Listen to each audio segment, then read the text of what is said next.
towards her, stuck still, no turning back. One the event, one the gathering, and one becoming one. You know, this is a 3-day event, as we've been saying all day long, that was born out of the vision of a Seattle firefighter. But he has now a village of people that have gotten behind this, that are helping him. And I want to give a shout out to all of the people that have said yes to supporting our 3-day broadcast here on Transformation Talk Radio. You know, all of the guests, all of the hosts that have shown up, Sue London yesterday, CJ Liu yesterday, that have shown up to take this on. Sue is going to be on with me later today, but she's also hosting again tomorrow. You know, some of the hosts that are part of Transformation Talk Radio, Oriella will be here as well, Dougal Fraser as well. You know, so many people saying yes. And just like all of us, we weren't even sure what we were saying yes to. But joining me here in the conversation, you know, the event is about making the shift. It's making the shift from fear. Many of you say, well, I don't know if I can get on this love thing. Well, guess what? Dr. Friedemann Schaub, a regular on the Dr. Pat Show, phenomenal facilitator of empowerment. You know, he is the ambassador of empowerment. Joining me here today, the work that he does worldwide, everybody that he connects with, everything that he does is amazing beyond amazing. But here is what he's taken on. Of course, Dr. Friedemann Schaub would do this. He will take on the topic of how to make fear a catalyst for love. He is the creator of Cellular Wisdom. He has breakthrough programs that reach out far beyond, you know, his office. He helps people with chronic pain, post-traumatic stress disorder, depression, anxiety, anything you want to let go of, anything you want to kick behind, anything about anything. He's joining me here today. I cannot wait. Dr. Friedemann, welcome to the show. Thank you for having me. I'm so excited and really honored to be a part of this amazing, epic event. Thank you for using that term. That is amazing. So look at everybody. First of all, let me ask you what you think of this vision for the Seattle firefighter in this 3-day event. What's your take on it, your perception? Well, I think it's wonderful because it really basically goes back to what I felt the initial reaction was after 9/11, which was really reaching out and which was, you know, forming communities that are about connecting, that are about compassion, that are about really appreciating each other. And the whole world was standing behind America at that time. My friends in Europe emailed me and called me and said, you know, we are praying for you, we are here for you. And so I think that really connects back to that spirit that in the meantime, I think through various events and wars, unfortunately got lost.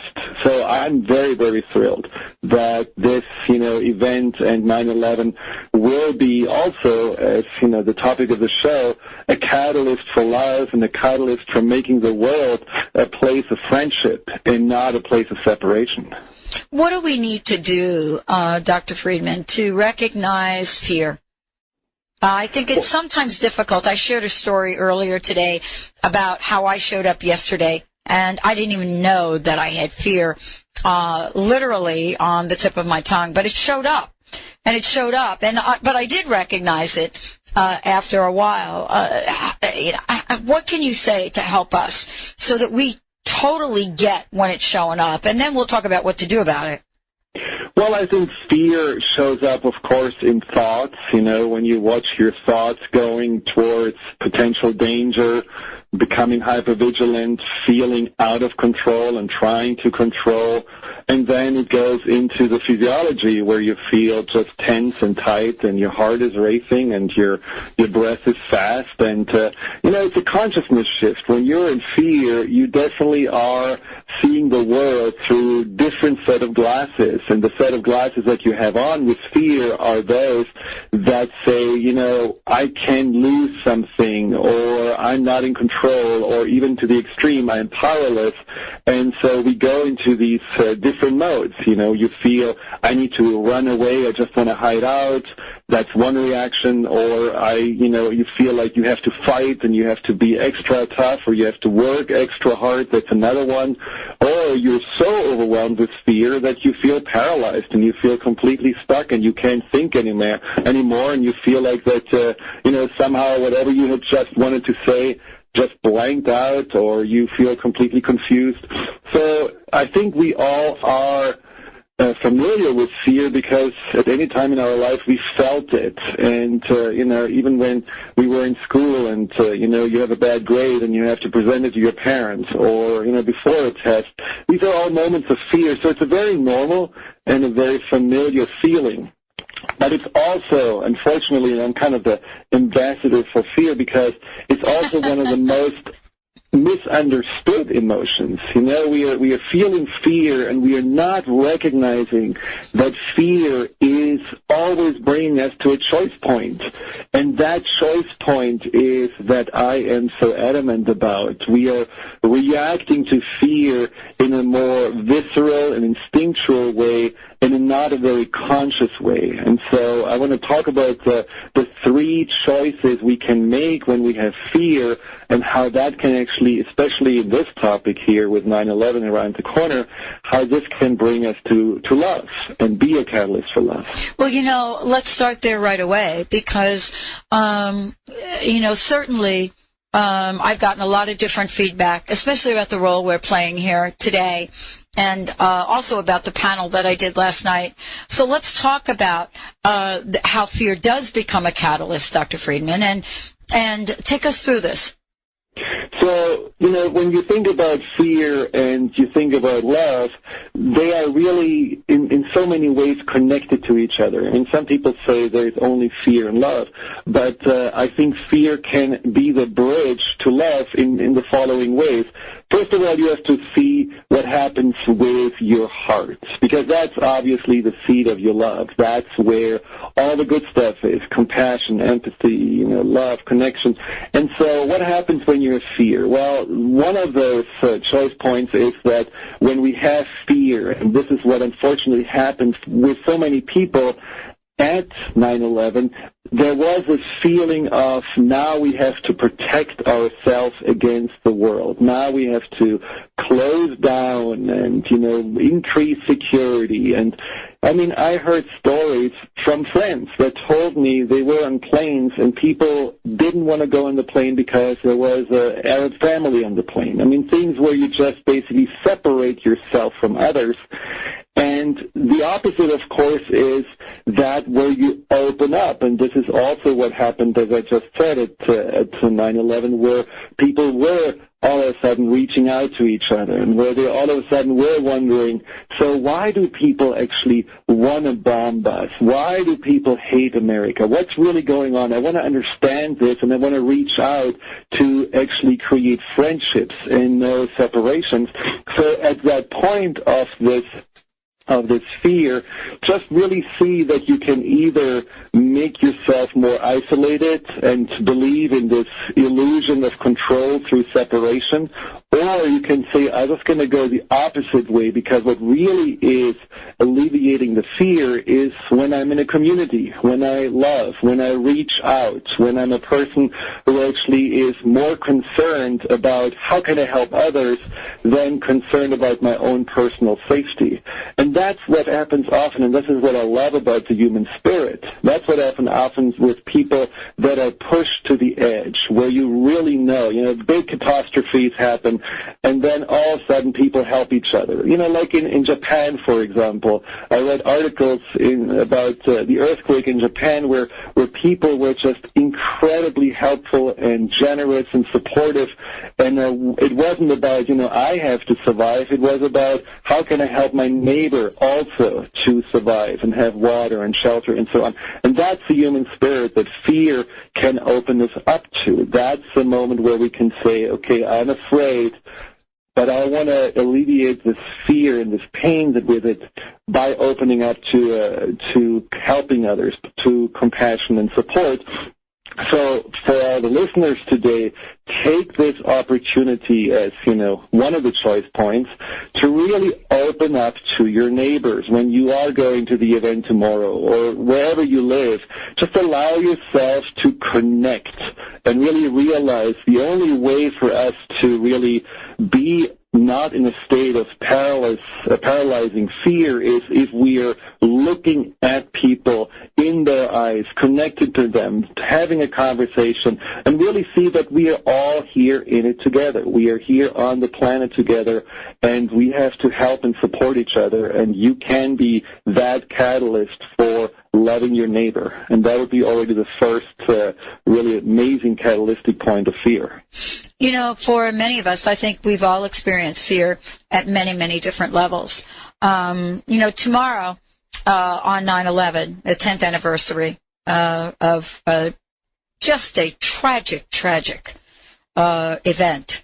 Tragic in the history of this country, tragic for the world, tragic for the individuals.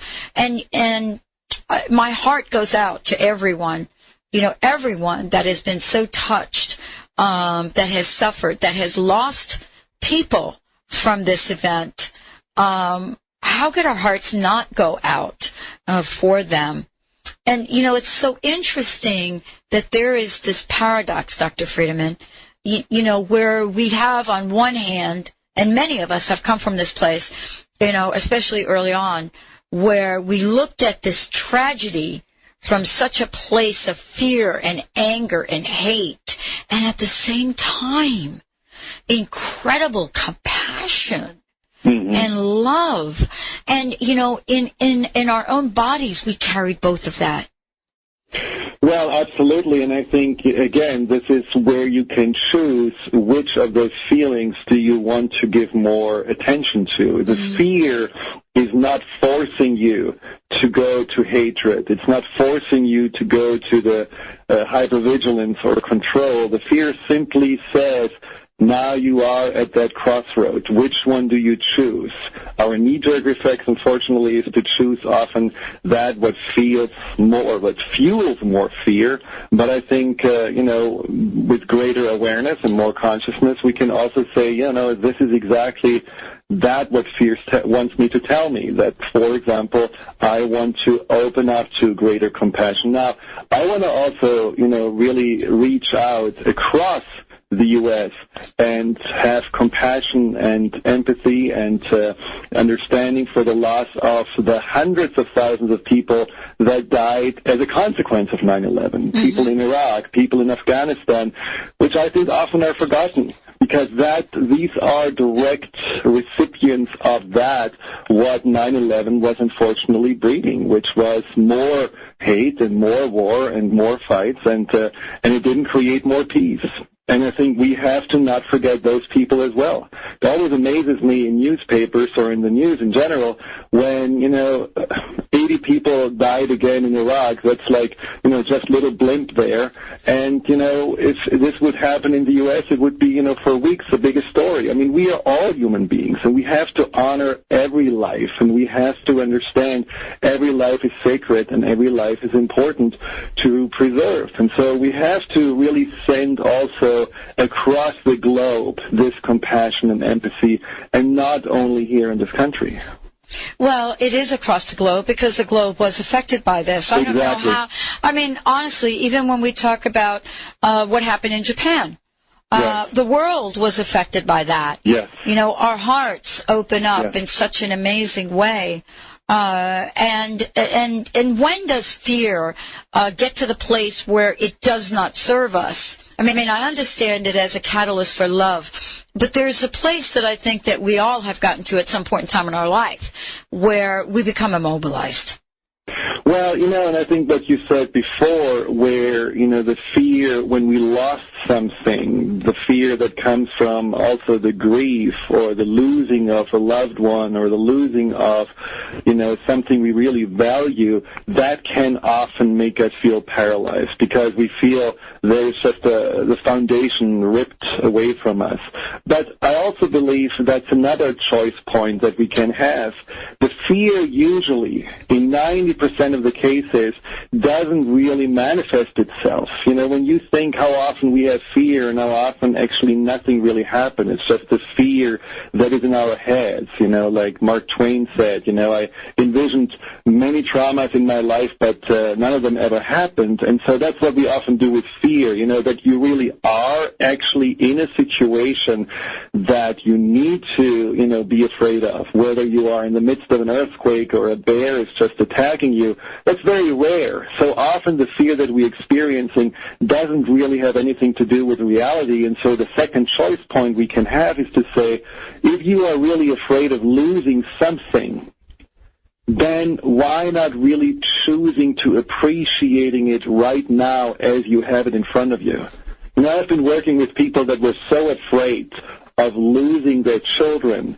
I mean, going really into an obsessive thinking about, you know, whether they are in school and, you know, are they really safe, or whether they may have a disease, or even down to the genetic coding that they are wondering, well, maybe the genes of my son are not okay, that they don't even see their children anymore. They don't even realize that their fear is actually damaging their children more than they're actually helping their children to be safe.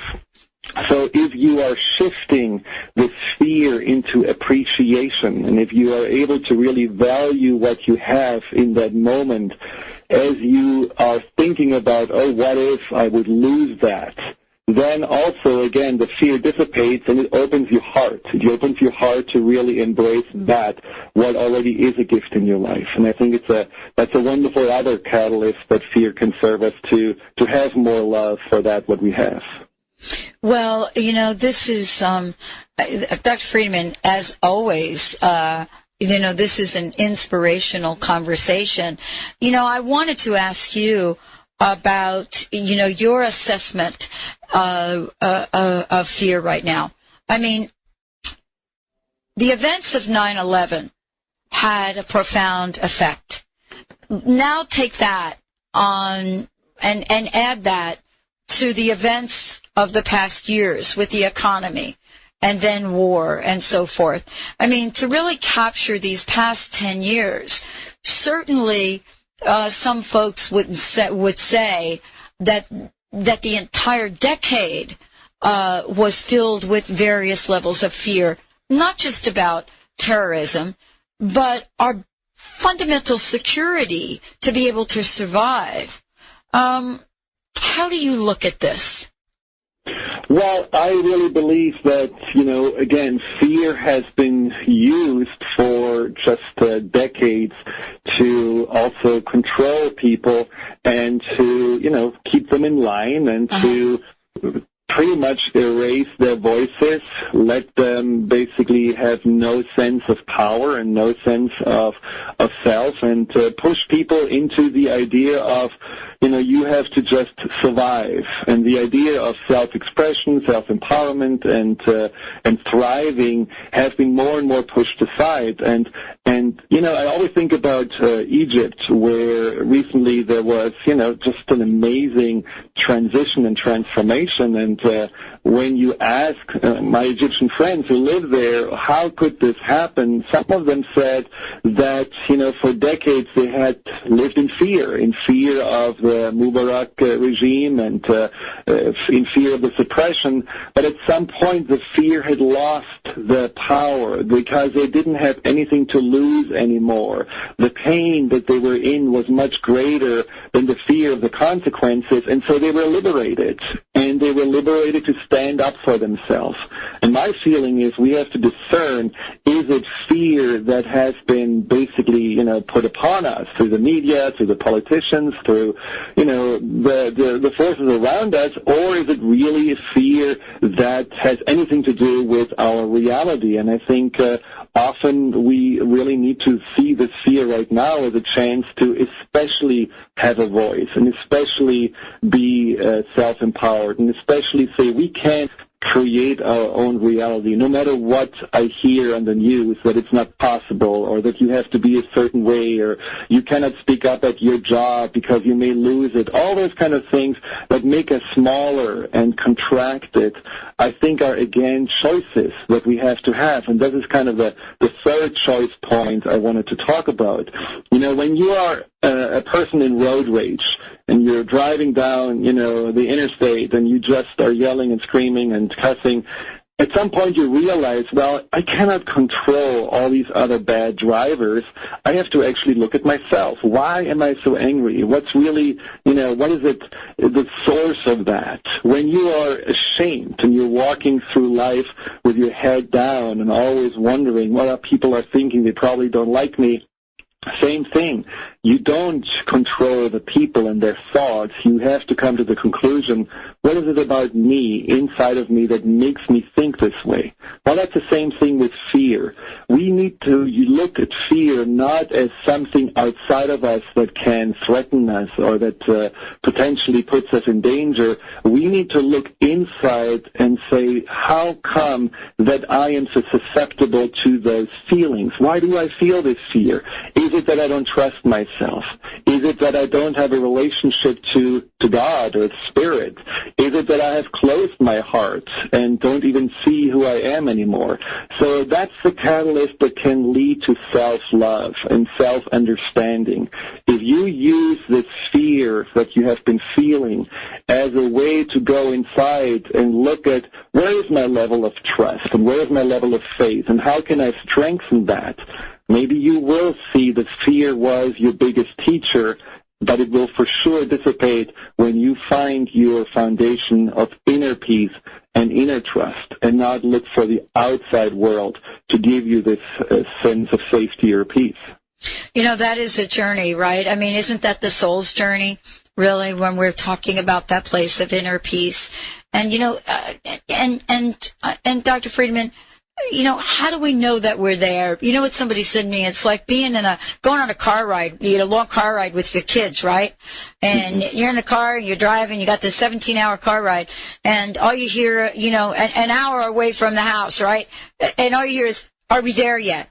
Hey, right. Are we there yet? Are we there? Right. So an hour away, 16 hours left, and for 16 hours, are we there yet?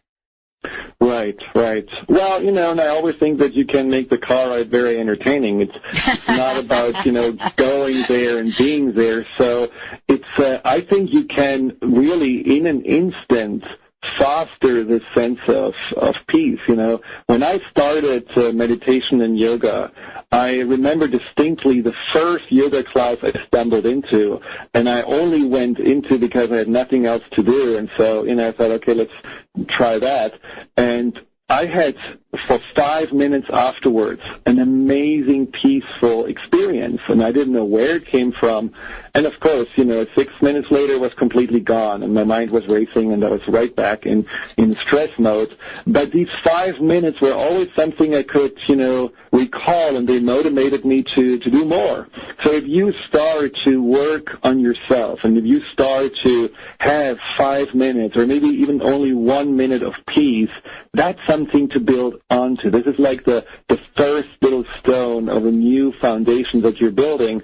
And after a while, you're realizing that this foundation gets bigger and stronger, and that you have all of a sudden the ability to switch into a peace state in a matter of minutes. And that's really what I think is so powerful about fear. Fear simply can tell you, when you really practice working with it and when you really honor it, it can tell you, am I right now in my center or am I outside of my center? Is me right now my source, or is CNN or other sources the source of my reality?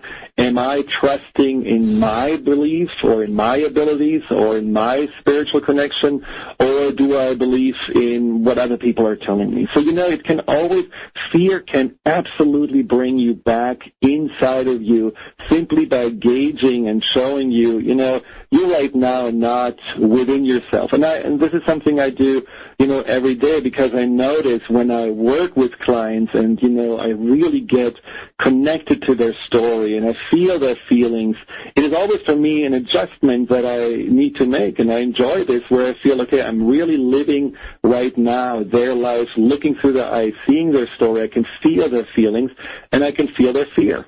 And then really bringing myself back to the reality and my foundation that I created is, something that creates greater and greater flexibility, but it also creates a much greater sense of, safety and security, because literally where you are at home, which is inside of you. So fear can really help you to create a sense of self that no other emotion can. So I feel fear is not something that we should suppress, ignore, or demonize. We really need to use fear as the catalyst to love and the catalyst to self-awareness. Wow. Thank you so much for joining us today, Dr. Friedemann. Wow. Before we go, why don't you let folks know how they can find out more about you, your website, and your toll-free number, because you have been somebody that people have sought after from all parts of the world. And let's tell folks how they can find out more. Well, you just can visit our website at cellularwisdom.com, cellularwisdom.com, that's in one word, or you can call us at 866-903-6463. I offer free phone consultations, so if you feel like stuck in fear, or you feel like you don't really know who you are, or your heart is closed, and you feel there's all this baggage just weighing you down, and you want to have more clarity and more freedom and more self-empowerment, I can work with clients all over the globe through Skype or the phone. I also see clients here in person in the Seattle area. But just give us a call, and we set up a free phone consultation, and we'll see what we can do for you. Dr. Friedemann Schaub, everybody. Check him out, cellularwisdom.com. Oh, my goodness. This is breathtaking. Let's take a short break, everyone. When we come back, The Path of Synchronicity with author Dr. Alan Hunter. Stay tuned. We'll be right back with the Dr. Pat Show on Transformation Talk Radio. Go, go, go, go. And on the count of three. Go, go, go, go, go. And on the count of three. Go, go, go, go, go. On the count of three. Everybody run back to your fantasy. Now. Go, go, go, go, go. Hi, this is Dee Wallace. And I know that the best way for us to create peace and love in this world is to be peace and love within ourselves. So I invite all of you, love yourself, and love yourself more. See the world as the peaceful place that we are all knowing that it is. Join me at iamdwallace.com for more inspiration. Thanks. Hi, this is Elizabeth Cookson, producer and host of Healing Hearts Radio, a fourth-generation medium and inspirational speaker. After the unexpected loss of my infant daughter, I experienced firsthand grief and loss and was quickly faced with a choice. I chose forgiveness. Here is one quick tool that I want to share with you today. If there is someone in your life that you have been hurt by or hold painful memories of, here is a safe and healing way to let it go. Get a piece of paper and write a letter to that person. Address those fears. Let it rip. Let all the emotions and tears flow. When you're done, sign it and take it outside and safely burn it. Forgive and let it go. By embracing forgiveness, you will find more peace, gratitude, and joy in your life. I hope this information has served you. To learn more about me, visit ElizabethCookson.com. Elizabeth Cookson, sending you blessings and love.